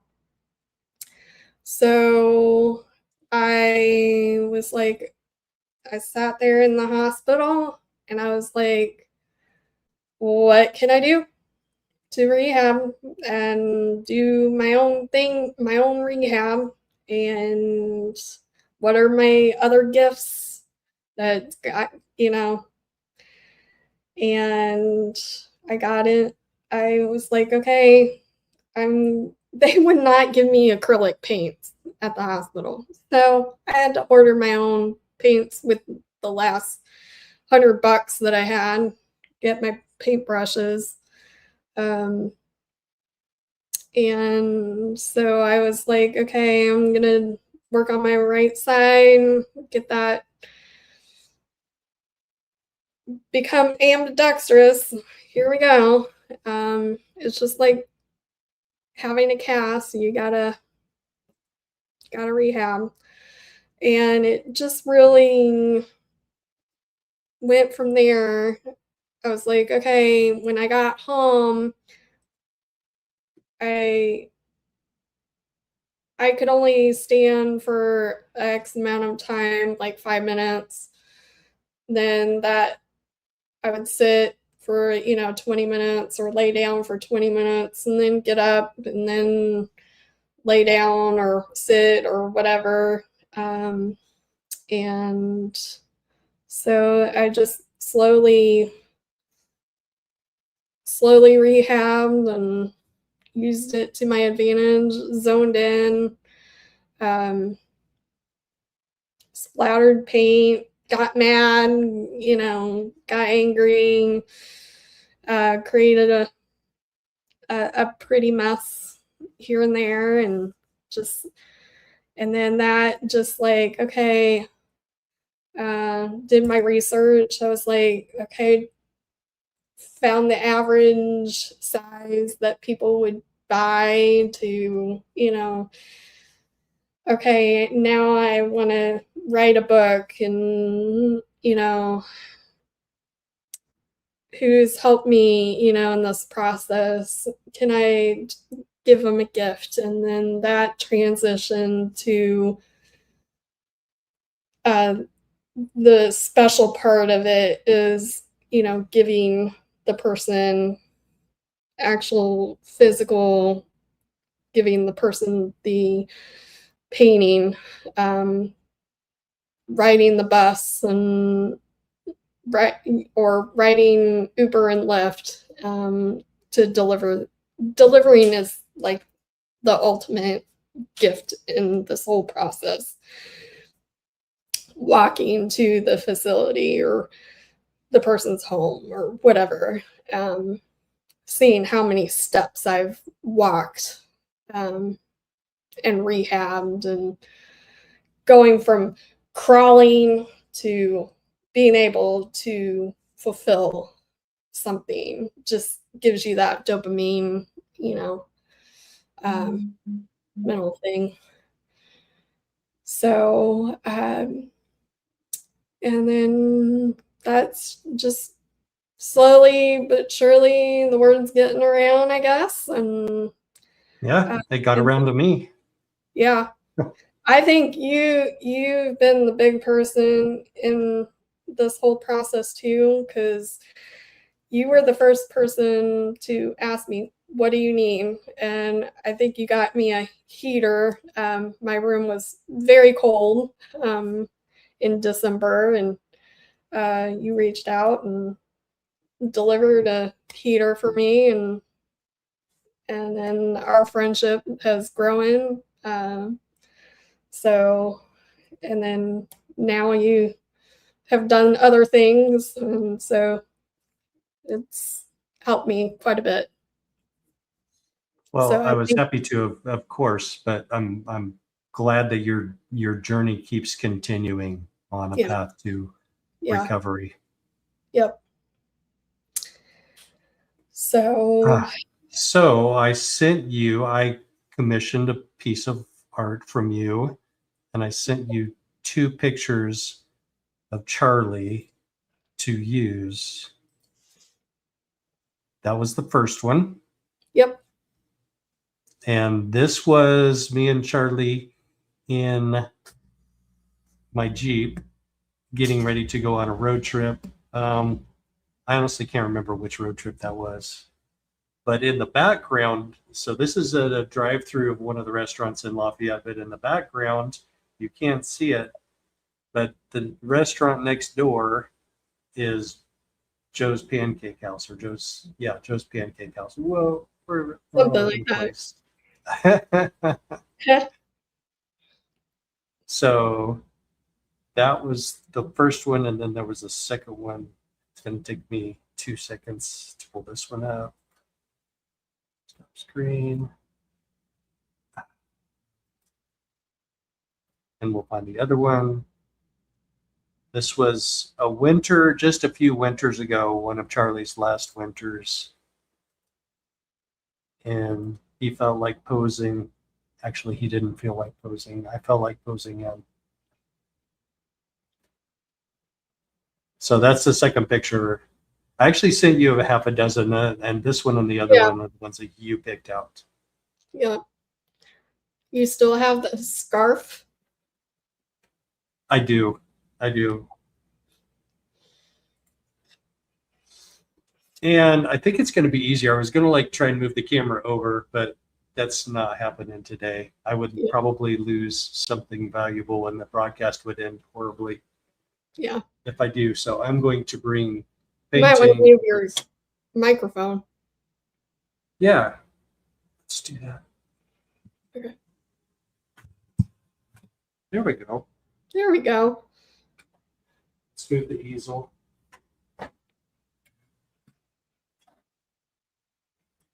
And we have no drum rolls. I have to find it too. And ta-da. Ta-da! I'm looking at it backwards. Yep. Let's see. Nice. Very nice. And it took This me about touch- a month or so to. Yeah, sounds I'm about right. pretty fast with nowadays, but then I'm like slowing down too, because I'm like, I need to slow down on painting. Anyways, So, and it comes with its own certificate of authenticity from Dragonfly Media in our studio. Yep. It's official. It's official. So thank you so much for this.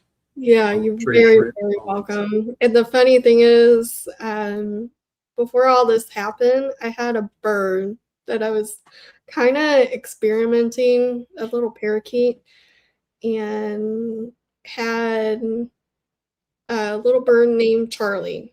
And so, Oh, you had a bird named Charlie. yes, before all this happened. So it kind of hit home with me working on Charlie. And then the nice thing about his scarf is it's 3D, three-dimensional, which I have a good best friend who has been another pivotal, who's blind and probably the best. I owe her a lot of lunches and a lot of stuff. But she is blind, and so I'm like implementing some 3-dimensional aspects into my art as well. So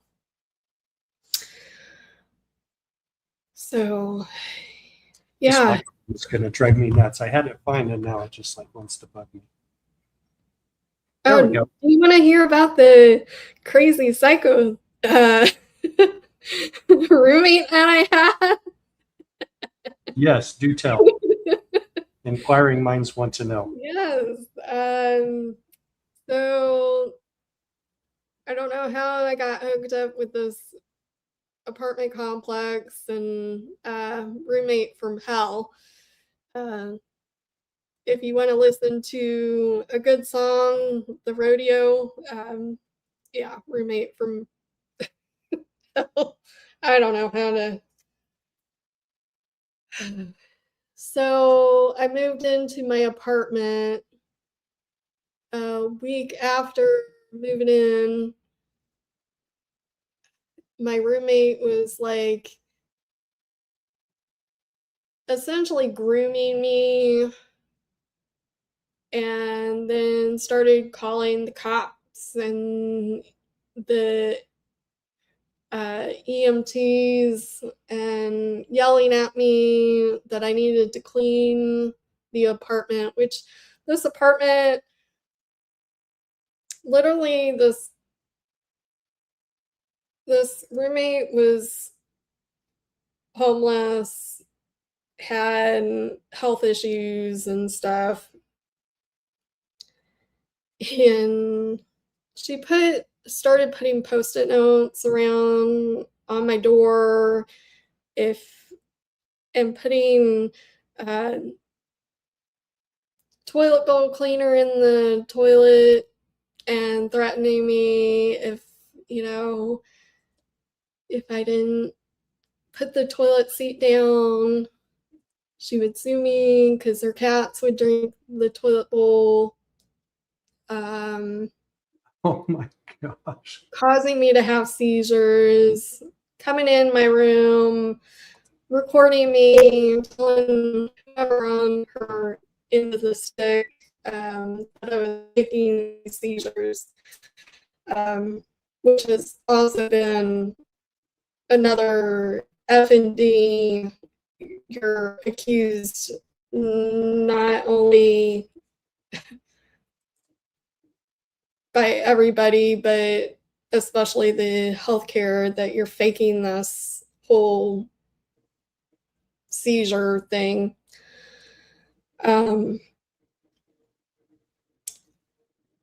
So yeah, like a week after, like there's nothing on the floor, there's nothing in the common areas. Like this person did not have anything out worth valuable or anything like that. So yeah,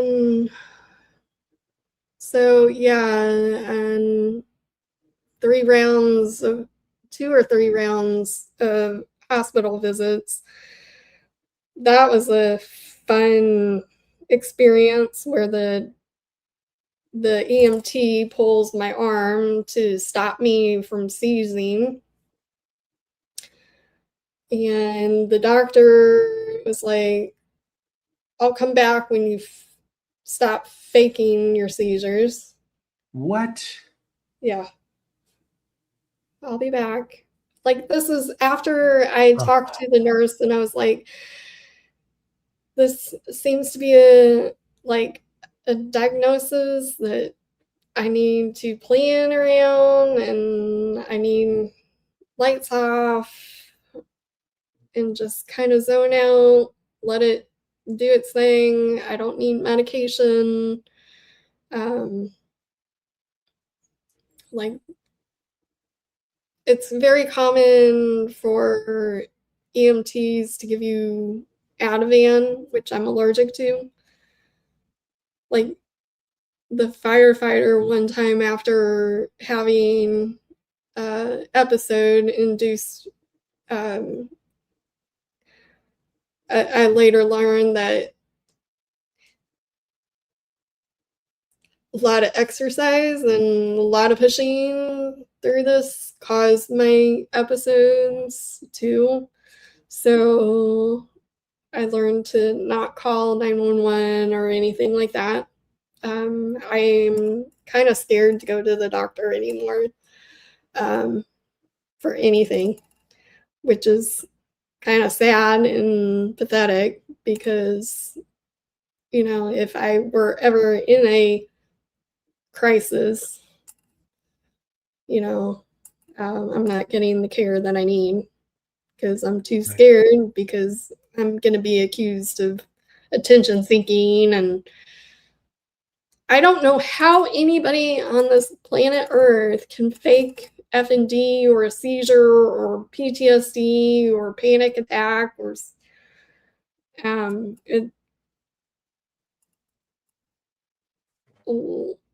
I just don't get it. Well, Anyways, I watch a lot of cop videos, and I do see a lot of fake seizures right when people get put in handcuffs. yeah, but that's Completely different issue. I'm not. Yes, I completely different, but that's it's one thing for a cop to think that's what's going on, and obviously if they're wrong, then they're going to be in big trouble.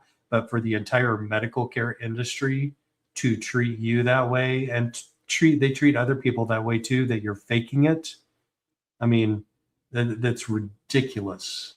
Yeah.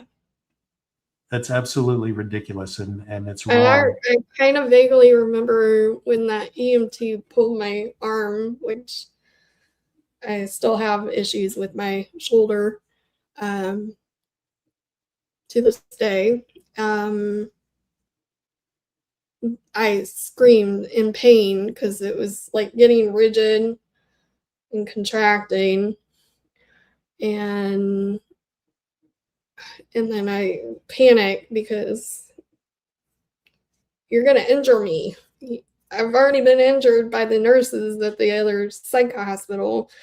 I don't need another injury. And so, yeah, the cop came in, opened the door, and was like, "Do you need help?" Because I scream bloody murder because of that. It's like, and cops don't know anything. And that EMT reported me as a schizophrenic, having schizophrenia. What?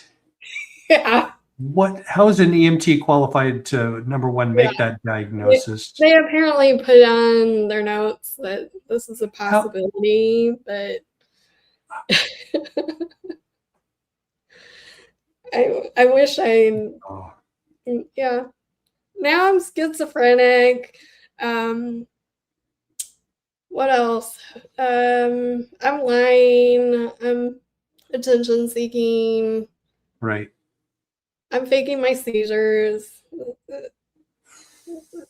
I don't know how on earth anybody could. Well, knowing the kind of attention you got from all of this, yeah, you're going to fake a seizure to go back to the mental hospital, mental health ward. Yeah, where that's they caused all this shit. Yeah. Yeah. That sounds like a nice afternoon, evening, or 2 weeks. Like, patients were helping me go to the bathroom. Like, I had to, like, towards the end, they were like, "Oh, she's gonna have another seizure," you know, falling on the floor, hitting my head. But in the long run, it also taught me how toxic some aspects of my life are and where to steer away and walk away, because it's you don't realize how many people, oh, she's having a seizure, and like close, trying to help me, and and then you can feel the vibes. And I think me being a medical massage therapist, where I touch lives, probably half of my life. So, but it's different too when you're a practitioner. You kind of like turn off all, aspects of your personal life and emotions and stuff, because you're all centered on your patient. Whereas, now I'm relying on people to keep me safe during these episodes. And the weird thing is, I'm fully conscious during these episodes. I'm aware. These are not structural damage up here. There might be a little bit, but apparently the neurologist said I had the most beautiful brain on this planet in his whole entire career. But I still feel like there's some structural damage. Nothing's going to pick it up, because it's so minuscule, that CT, MRI is not going to pick it up. And the timing of that going on in my brain, it's just not going to pick it up. The EEG for structural seizures that are caused by congenital malformations, in the brain, or MS, which are lesions, and Parkinson's, which have, structural damage, transverse myelitis, which is spinal autoimmune, structural damage, where the immune system attacks itself, like Lyme disease. I've even went down that path, well, I do get, eaten alive by mosquitoes, and I've had spider bites, and tick bites. I had a tick bite when I was 14. Could that be factored in? So you go down all these paths of what could have been.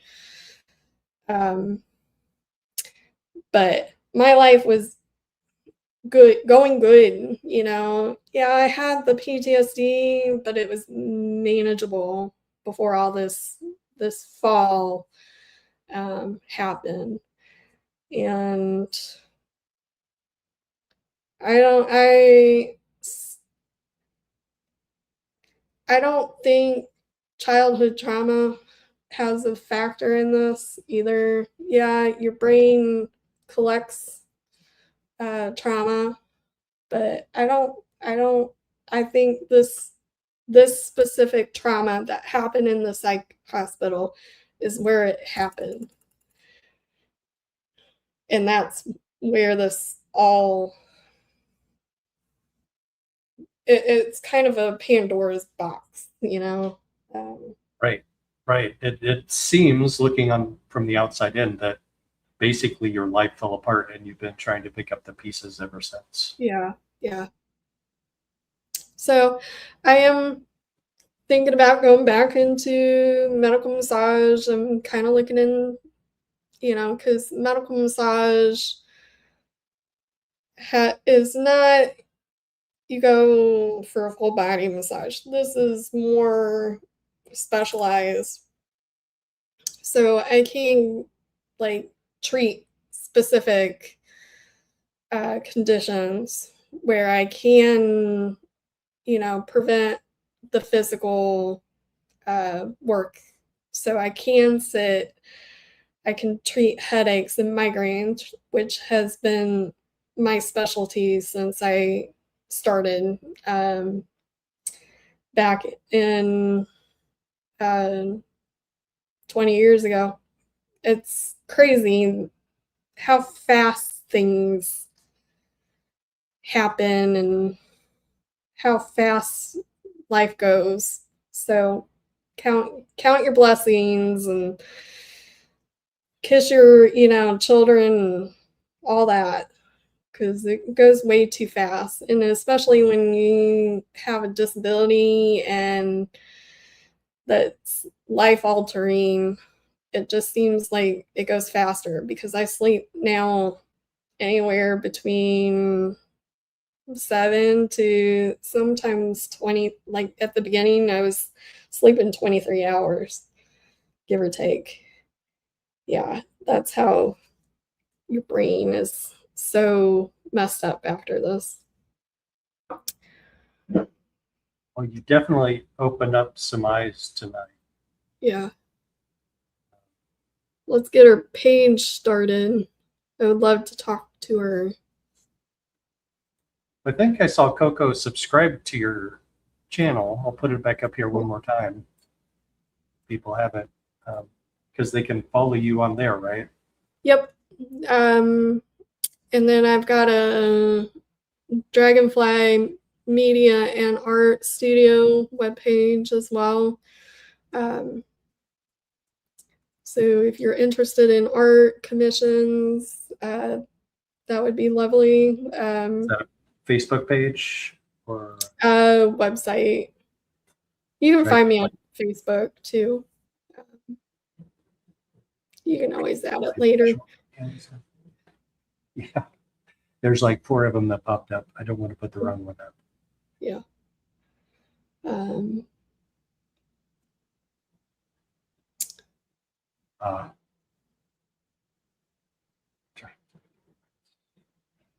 Yeah, I'm not going to put the wrong one up. We'll work it out for next time.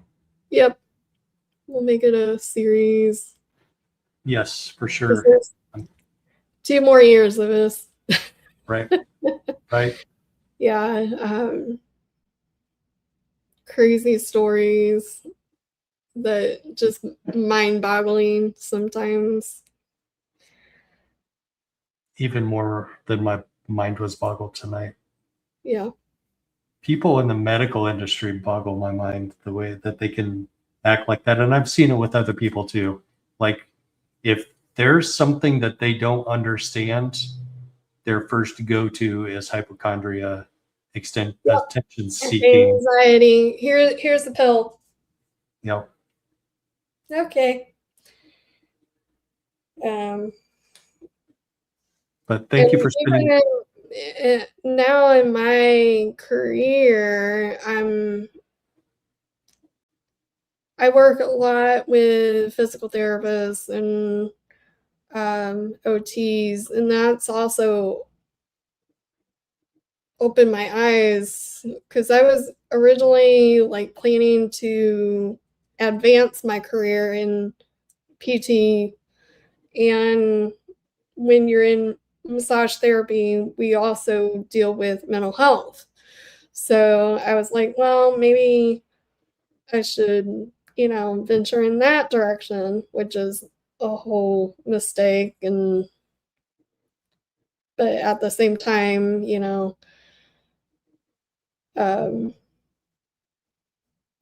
and because I wanted to, as you age, not deal with the physical pain and all the things, getting older.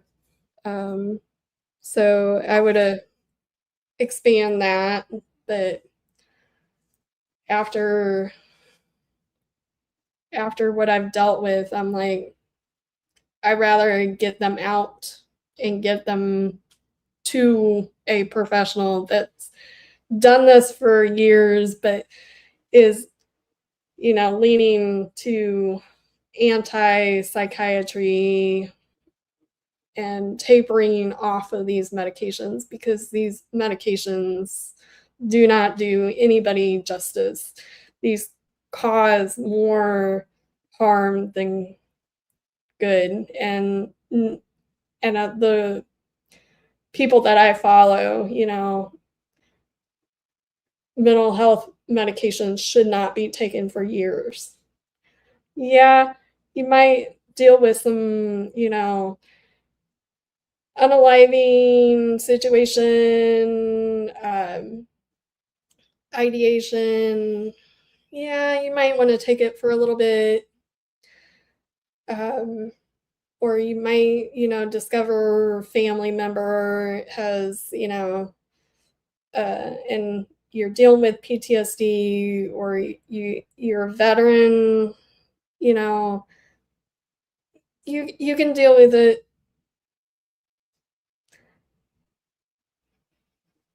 but you don't need to numb out. You don't need. I'm amazed at also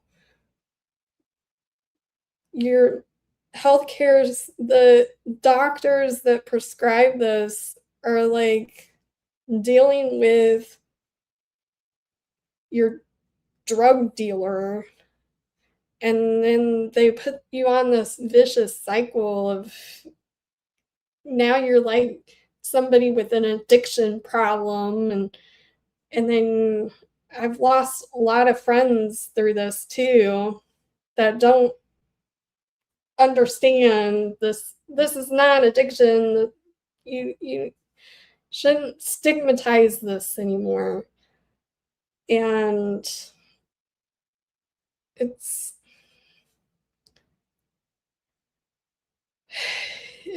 crazy, is all I can say. Life is crazy, but we're all in this together, and we're all dealing with something, and we don't need these drugs. Don't let big pharma profit off of your body. You have informed consent. Yeah, and the problem is the major problem with big pharma is their influence on the medical industry.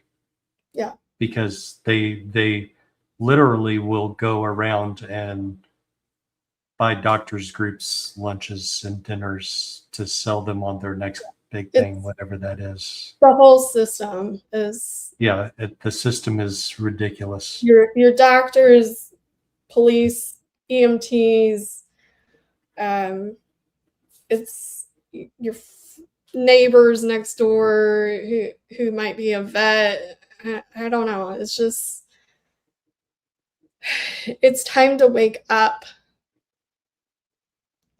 We need to quit numbing ourselves. That's part of the problem, is we keep numbing and then just follow like little robots. Ask questions. Like, yeah.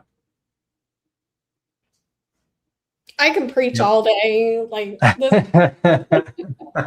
I can preach all day. Ask questions. Yeah. Wake up. Yeah. And you'll quickly find out when you ask questions who the good doctors and nurses are and who the ones aren't, because the ones that aren't will get irritated with you asking questions. Yeah. The good doctors will answer your questions educatedly and intelligently, and will listen to your response to their response. But they get irritated if they're just prescribing you something as an easy out, and you ask a question. And you would be amazed at how many are just like, bye, see you, 7 minutes, bye. Yeah, the assembly line doctor's office is way too common now. And if you're a doctor in a doctor's group, and I know this from inside information, you have a quota of patients you're supposed to see a day. And a lot of times that number is so high that it's 5 to 7 minutes per patient. In a lot of these doctors' offices and hospitals, it's retail. They are under contract to meet that quota every day. So stay away, try to find somebody is like, there's like nobody realistically in the whole FND specialist. And if there is, they cost an arm and a leg, and your firstborn, and want this and that and the other financially, and they will not deal with anybody with Medicaid. And so, which and that goes back to the big pharma too, and insurance is in on this whole systemic thing too, because if there's some type of a revolutionary or experimental treatment for something that seems to be working, like for arthritic knees, a new alternative for knee replacement surgery is stem cell injections or protein injections. And there has been a lot of success with those things working and people not needing knee replacement surgery. But they're not FDA approved. They're still experimental, so insurance won't cover them. So most people who have insurance are forced into expensive knee replacement surgery now. So back when they diagnosed with conversion disorder, I was getting denied because they were not using the functional neurological disorder for 30 days more physical therapy. They have denied me for now OT, outpatient OT rehab will not fit you with any ambulatory equipment. You're supposed to get that all when you're inpatient. They only gave me a walker because they didn't know where I was going to be living, and they didn't want to give me everything because I was essentially homeless. And generic walker is not, you're going to have to upgrade. So I need something with automatic brakes. Rollator is one of the unsafest. I wouldn't even recommend it for my grandma or my patients because it doesn't have the automatic brakes. What about your crazy roommate? Would you recommend it for her? Yes. After the hell she put me through for a month,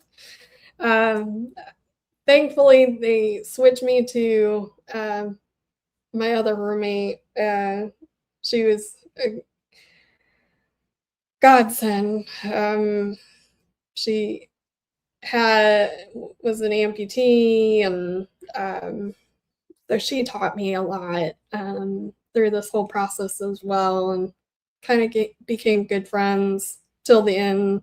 And then I was like, you're gonna start chaos. We're done. So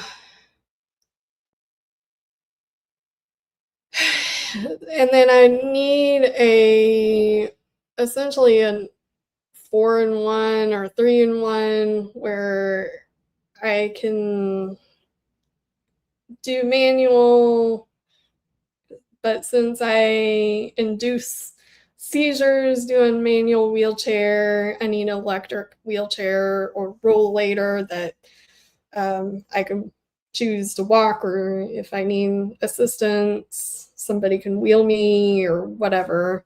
And that's been a challenge with transportation, and that's a whole nother story about transportation, which we'll dive in. You can just watch my channel. And I'm working on my real estate, because I don't want to see anybody going through homelessness. I need to get back to it. Family has been distracting me on that. I'm trying to get Lafayette. I want him nationally known for accessibility. The best place to live here is here in Lafayette. If you have a disability, come and visit. I'll eventually be able to buy you a house, come and see me, work on a clinic, whatever. If you knew me, I keep myself busy, because if I don't keep myself busy, I'm gonna just go insane. And I don't really want to go back into a mental hospital. And two, I don't want to be in this whole war on the See, there's where I start stuttering. That's the FND in me. We need to wake up. America, you guys need to wake up, because enough is enough. And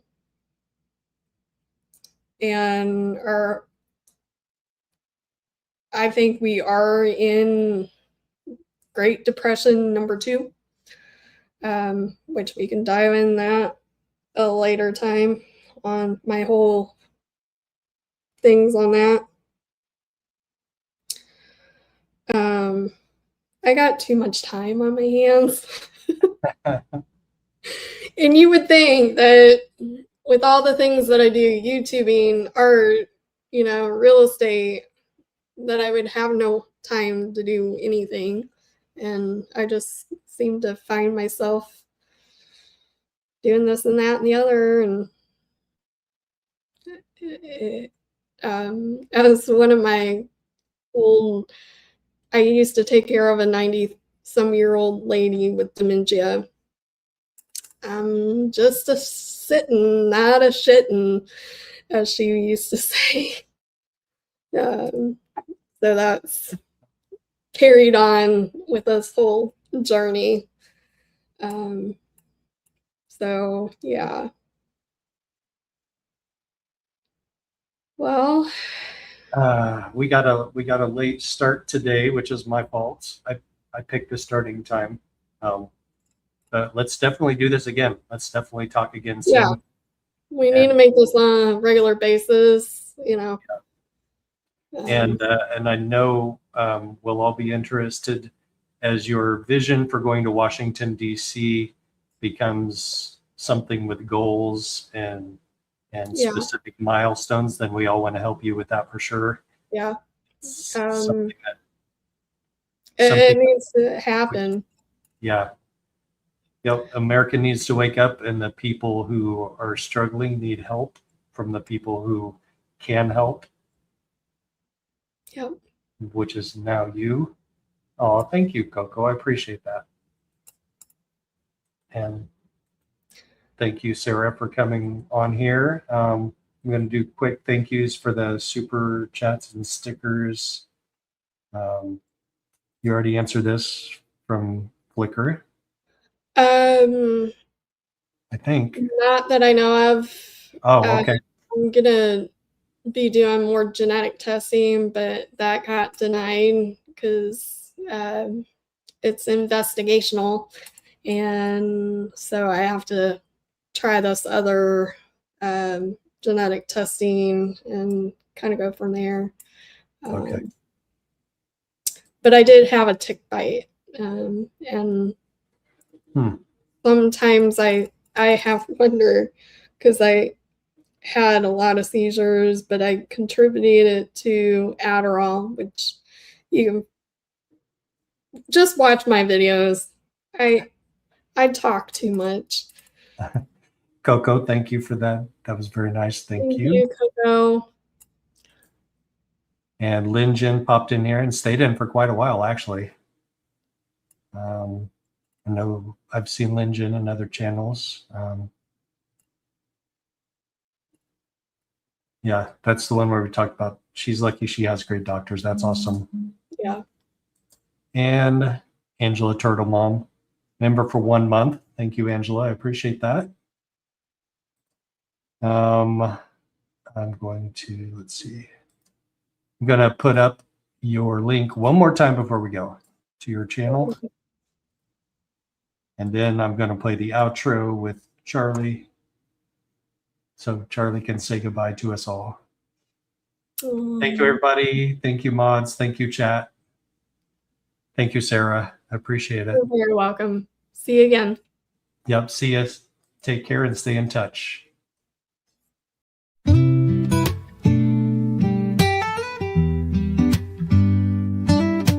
Good evening. Come and find you a seat. Grab yourself a cup of joe and put up your feet. Let's talk about the latest news and all about true crime. We can make a difference if we put in the time.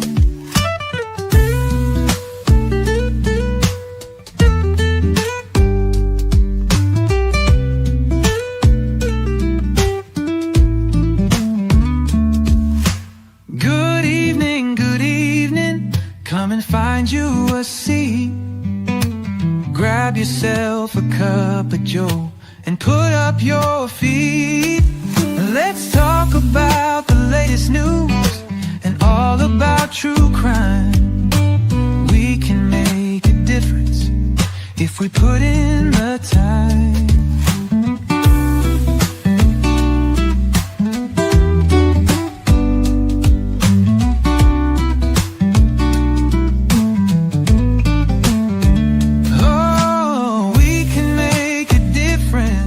If we put in the time.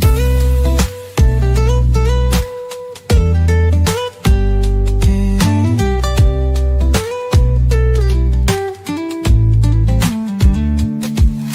Good evening. Come and find you a seat. Grab yourself a cup of joe and put up your feet. Let's talk about the latest news and all about true crime.